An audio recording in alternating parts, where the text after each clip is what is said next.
"I'll give you my farm if you give me a child," said the widowed mistress to a solitary slave. In the hush before dawn, when mist lay like a veil over the cotton rows, a bargain was whispered that would change many lives. It was not spoken in the big house nor in the quarters, but on the narrow path between, where choices were made quietly and carried loudly by faith. A widowed mistress, proud yet lonely, stood at the edge of her land, while a solitary enslaved man listened with eyes lowered and heart racing. What she offered sounded like freedom disguised as generosity. What she asked for sounded like hope wrapped in sorrow. And nothing would ever be simple again. This is a tale born of the American South in the early 1800s, a world of strict rules, hidden longing, and dangerous promises. It is a story of power and vulnerability, of love that dared not speak openly, and of secrets that moved like shadows through candlelit halls. At its center stand a widowed mistress guarding her inheritance, an overseer's son torn between loyalty and conscience, and an enslaved man whose quiet strength would challenge the order of the plantation. Listen closely, for every choice has a cost, and every silence tells a story. If you like stories of forbidden love, hidden truths, and dramatic twists from history, please subscribe to the channel and like this story to support more heartfelt narratives. The plantation of Willow Creek stretched wide and proud, its fields rolling toward the river like an unending promise. After the master's death, the house fell quiet under the rule of Margaret Hale, his young widow, graceful, intelligent, and fiercely aware that the land was all she had left. Without an heir, neighbors watched her closely, their politeness thinly masking hunger for her property. Among the enslaved workers was Elias, a solitary man known for his steady hands and thoughtful silence. He kept mostly to himself, not from coldness, but from survival. The overseer's son, Thomas Reed, often noticed him, how Elias worked with care rather than fear, how his gaze carried questions no one dared ask aloud. Margaret observed them all from the gallery each evening, feeling the weight of expectation press upon her chest. Whispers followed her steps. A widow without a child cannot hold a farm for long. Fear of losing Willow Creek hardened her resolve. One evening, driven by desperation and a dangerous idea, she summoned Elias to the edge of the fields, away from listening ears. There, beneath a paling sky, she made an offer that would bind their fates together, an offer born of loneliness, fear, and the hope that history itself might bend to her will. The days following Margaret Hale's proposal unfolded with an uneasy quiet, as though Willow Creek itself were holding its breath. Elias returned to his cabin that night with the sound of her words echoing in his ears. He did not sleep. He sat on the edge of his narrow bed, hands clasped, staring at the small square of moonlight on the floor, weighing an offer that felt heavier than chains and lighter than a dream. Margaret, too, found no rest. In the big house, she paced the upstairs hallway where portraits of stern-faced ancestors stared down at her. She told herself she was being practical. She needed an heir, someone to secure the land, to silence the neighbors, to protect Willow Creek from men who smiled kindly while counting her acres in their minds. Yet beneath that reasoning stirred something more fragile: loneliness and the fear of fading into irrelevance. She did not summon Elias again right away. Instead, she watched him from a distance. She noticed how he spoke gently to the older workers, how children followed him through the rows, how even the overseer trusted him with small responsibilities. Elias carried himself with a dignity that unsettled her, because it reminded her that power could never fully erase humanity. Thomas Reed noticed the change as well. The overseer's son had grown up at Willow Creek, caught between the world of the big house and the quarters. His father taught him discipline and order, but his mother, long gone, had taught him compassion. Thomas had always questioned the rules he was expected to enforce, though he rarely voiced those doubts aloud. One afternoon, as the sun dipped low and shadows stretched across the fields, Thomas found Elias repairing a broken fence. "You're quiet today," Thomas said, leaning against a post. Elias gave a small nod. "Quiet keeps a man safe." Thomas studied him. "Sometimes it keeps him alone." Their eyes met briefly, an understanding passing between them. Thomas sensed something had changed, though he could not yet name it. Elias returned to his work, and Thomas walked away with a feeling that the ground beneath Willow Creek was slowly shifting. That evening, Margaret finally called Elias to the house. She met him not in the parlor, but on the back veranda, where the scent of jasmine softened the air. "I won't force you," she said, her voice steadier than she felt. "What I offered, it must be agreed upon, or not at all." Elias stood with his hat in his hands. "If I agree," he asked carefully, "what becomes of me?" Margaret hesitated. "You would remain here, but the child, my child, would inherit the farm, and when the time comes, I would see that you are treated with fairness." It was not freedom. Elias knew that. Yet it was a promise of protection, perhaps even a crack in a door long sealed shut. He thought of the generations before him, of lives spent planting fields they would never own. "I will think on it," he said. Days passed. The plantation buzzed with rumors, though no one could trace them to a source. Margaret's neighbors visited more frequently, their glances lingering on her waist, their questions circling around heirs and futures. Each visit hardened her resolve. Finally, on a rain-soaked morning, Elias gave his answer. He met Margaret near the old oak tree where the river path began. "I will agree," he said quietly, "but only if you swear the child will never be sold, never separated from those who love him." Margaret placed her hand over her heart. "I swear it." From that moment, an invisible line was drawn through Willow Creek. Their meetings were discreet, measured, bound by rules meant to protect them both. Yet emotions are rarely obedient. What began as an arrangement grew complicated by glances held too long, by shared silences heavy with meaning. Thomas noticed. He saw how Margaret's eyes followed Elias, how Elias carried himself with new caution. Suspicion took root in his chest, mixed with concern. He confronted Margaret one night in the study. "You're risking everything," he warned. "If this is discovered." She met his gaze without flinching. "I am already risking everything by doing nothing." Thomas left troubled, torn between loyalty to the woman who owned the land and the man whose quiet strength he respected. As weeks turned into months, the plantation moved toward an inevitable reckoning. Margaret's secret began to show in subtle ways, and whispers grew louder. Elias felt the weight of every stare, every hushed conversation. He knew that whatever came next would demand courage greater than any he had known before. And somewhere beyond the fields, fate gathered its strength, preparing to test them all. The first hard frost arrived early that year, glazing the fields with a brittle sheen. It was on that morning, when breath turned visible and the river moved like dark glass, that Willow Creek's carefully guarded secret began to fracture. Margaret knew before anyone spoke a word.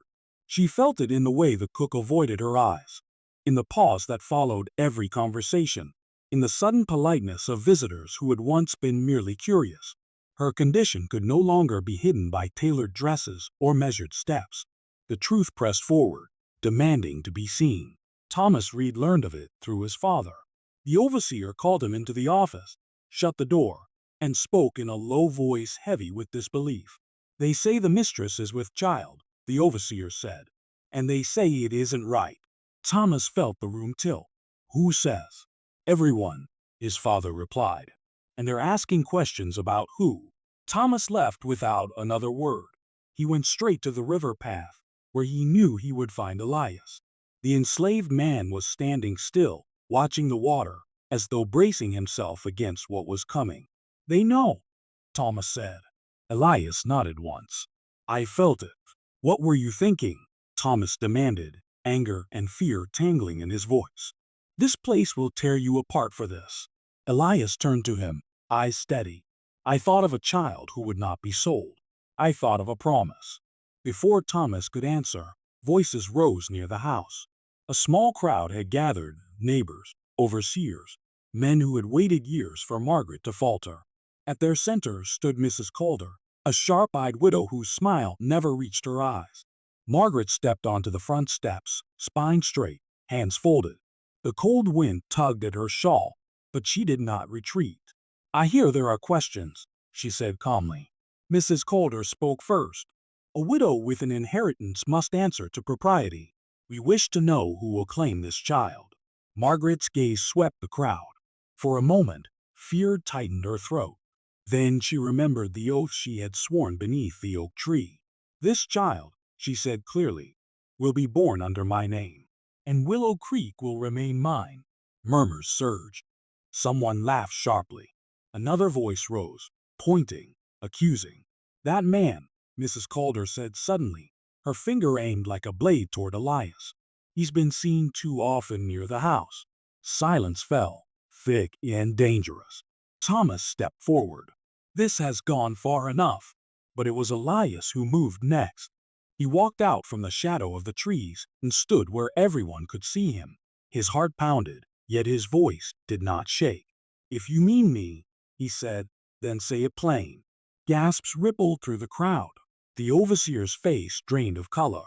Margaret felt the world narrow to the sound of Elias's voice. Mrs. Calder smiled thinly. "Then you admit?" "I admit to nothing you have the right to judge," Elias replied. "But I will not hide." Margaret descended the steps and stood beside him. The choice, once whispered, was now spoken without words. Together, they faced the crowd. "This ends now," she said. "Any harm brought to him will be answered by me. Any claim upon this land will be met in court." Her boldness stunned them. Yet power does not surrender quietly. That night, under cover of darkness, the overseer was pressured to act. Elias was seized from his cabin and locked in the storage barn, accused of offenses no one named aloud.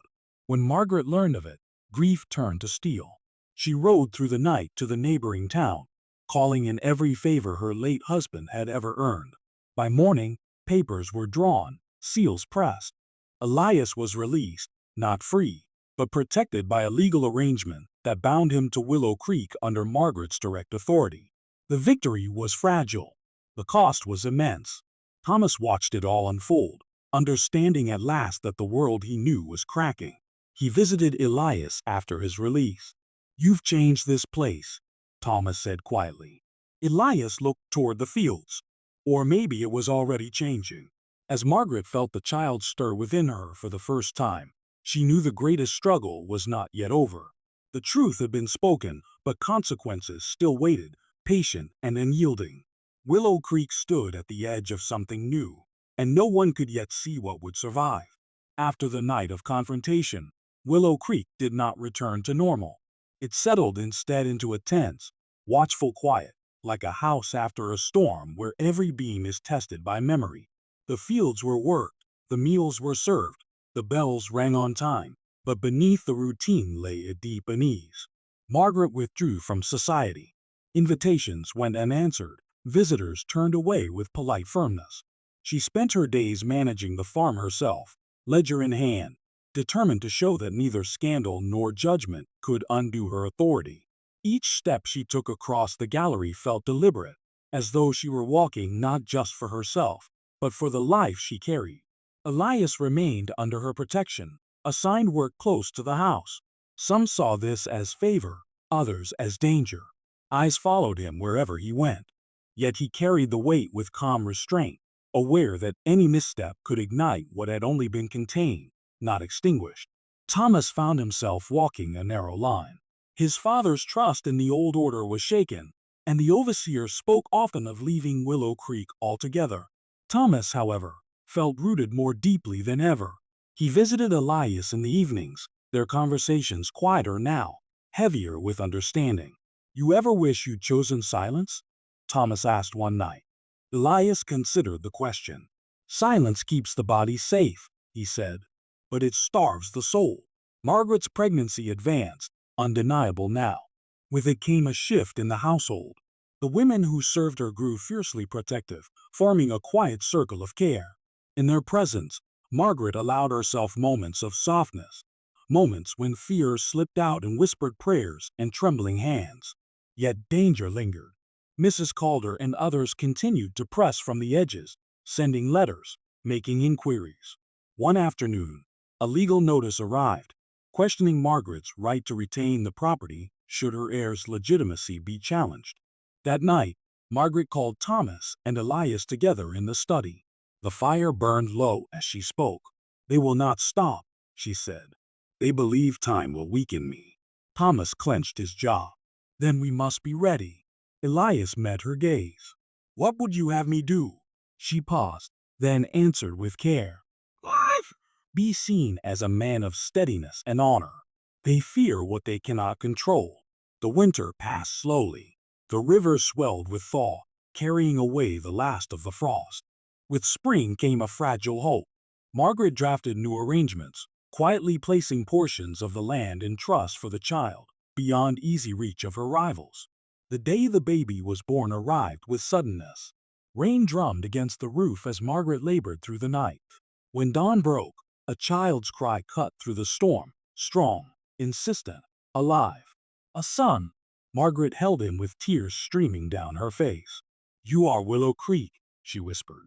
Elias did not see the child that day. He waited, respectful, aching. When Thomas finally brought him word that both mother and child were well, Elias closed his eyes in silent gratitude. Days later, Margaret called him to the nursery. She placed the child in his arms without ceremony. For a moment, the world seemed to still. "He has your calm," she said softly. Elias looked down at the small face, overwhelmed. "He has your courage." But peace was brief. News traveled fast, and with it came one final challenge. A distant relative of Margaret's late husband arrived, armed with documents and intent on claiming the estate. The battle ahead was no longer whispered, it was written, signed, and waiting. And Willow Creek, born of soil and sacrifice, stood once more on uncertain ground. The arrival of Jonathan Hale, the late master's distant cousin, cast a long shadow over Willow Creek. He came with polished boots, practiced manners, and a portfolio of papers tied neatly with ribbon. Where others had whispered and retreated, Jonathan pressed forward with calm confidence, convinced that law and lineage would favor him. He requested a formal review of the estate, citing doubts about succession and propriety. Margaret received him in the parlor, her infant son asleep in her arms. She listened as Jonathan spoke of tradition, of family rights, of proper inheritance. When he finished, she looked up at him steadily. "This land was managed by my husband and me," she said. "And now it is managed by me." Jonathan smiled thinly. "For now." The matter was taken before a local court, drawing attention from every neighboring plantation. Thomas accompanied Margaret, standing just behind her chair as she presented her case. Elias was not permitted inside, but he waited outside beneath the courthouse oak, hands clasped, heart heavy. Inside, Jonathan's argument was clear. Without a recognized heir of accepted standing, the estate should revert to the Hale family line. Margaret counted with documents, trusts, agreements, and carefully prepared legal protections for her son. The judge, an older man with tired eyes, listened without interruption. When judgment was finally delivered, it did not echo triumph, but balance. Willow Creek would remain under Margaret's control, and her son would be recognized as her heir. Jonathan's claim was denied. Relief washed over Margaret like a long-awaited rain. Yet she knew victory in court did not erase the weight of the world outside it. In the weeks that followed, Jonathan departed, but the questions he raised lingered. Margaret understood that Willow Creek could not survive on defiance alone. She began to change what she could, quietly, carefully. Families were kept together. Labor was organized with greater fairness. Small freedoms were granted where they would not provoke immediate retaliation. Elias became a steady presence near the house, respected by many, resented by a few. He never claimed more than he was given, but he also never shrank from who he was. Thomas, watching these changes take root, felt something shift within himself. One evening, as the sun dipped low, Thomas approached his father. "I will not take your place," he said. "Not as things are." The overseer studied his son for a long moment, then nodded slowly. "Perhaps that is for the best." Margaret named her son Samuel. She did not announce the choice, but when Elias heard it, he understood. Samuel grew strong and curious, his laughter echoing through the halls that once held only silence. Margaret and Elias spoke less often now. Their connection carried in glances and shared responsibility rather than secret meetings. What bound them was no longer just a bargain, but a life shaped by courage and consequence. Years would pass before the world truly changed. But at Willow Creek, a beginning had taken hold. fragile, imperfect, yet undeniable. And for the first time, the land felt less like a possession and more like a promise kept. Years softened the sharp edges of Willow Creek, though they never erased its history. Time moved through the plantation the way the river did, slowly, steadily, carrying away some things while leaving others carved deep into the land. The house still stood tall, its white columns warmed by sun and shadow, but its silence had changed. It no longer felt watchful. It felt alive. Margaret Hale aged into a woman of quiet authority. The fear that once shaped her choices faded into resolve, then into wisdom. She was known beyond her borders not for scandal, but for competence. Visitors remarked on how the fields thrived and how the people who worked them did not bear the same hollow look seen elsewhere. Margaret never claimed to be a reformer. She simply said she was a steward of what had been entrusted to her. Elias remained at Willow Creek, a constant presence whose calm steadied those around him. He was never introduced as anything more than a trusted man of the estate, yet everyone understood his importance. He watched Samuel grow from a child with restless feet into a thoughtful young boy who asked careful questions and listened closely to the answers. Samuel learned early to love the land. He walked the rows with Elias, learning the feel of soil and the patience of planting. He listened to Margaret read by the fire at night, absorbing stories of places beyond Willow Creek. In those moments, a new kind of inheritance took shape, one not written solely in deeds and documents, but in values. Thomas Reed eventually left the plantation. He traveled north, drawn by rumors of ideas that challenged the world he had grown up in. Before he left, he stood with Elias by the river. "You showed me what courage looks like," Thomas said. Elias shook his head gently.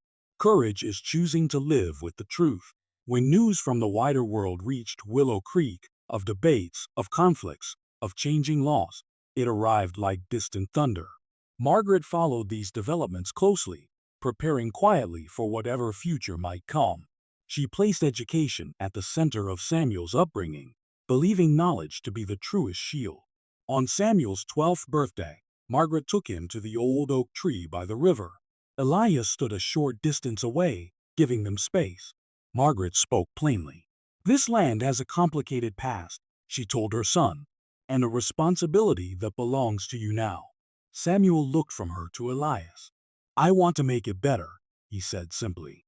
Margaret smiled, tears bright in her eyes. Elias felt a deep, steady hope take root. As the years unfolded, Willow Creek became known as a place of measured change. Not perfect, not free of contradiction, but moving, always, towards something kinder than before.